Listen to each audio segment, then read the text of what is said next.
زمونږ ستونزه په دې کې ده چې زمونږ بچي زمونږ وروڼه دومره غلامان شوي دي، داسې غلامي قبوله کړې ده چې اسلام یې داسې نه دی قبول کړی. خپل پلار نیکه ورته حرامیان ښکاري، خپله خاوره بل چاته سپاري، پنجاب پورې نښلوي، خپله یې نه بولي. دا خو د دې 15 کالو په دوی باندې کار کول او د دوی روزلو هیله د پښتنو نه دغه کسان نه چې پښتونپال او وطنپال دي، هیوادپال دي، خاورپال دي، د هغوی نه دا ده چې زر وکړئ. وخت موږ او تاسو ډېر وخت نه لرو، ځکه چې که په 11 اکتوبر هم موږ سستي وکړو او داسې پرېکړې ونه کړو چې د پنجاب لاسونه ورلنډ نه کړو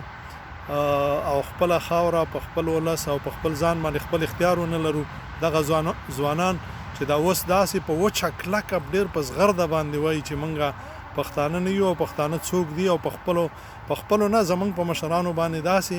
داسې په سپین سترګۍ سره بریدونه کوي چې د نه منلو دي. نو دومره وخت موږ او تاسې نه لرو، باید ډېر په چټکۍ سره موږ او تاسې محنت وکړو او کار وکړو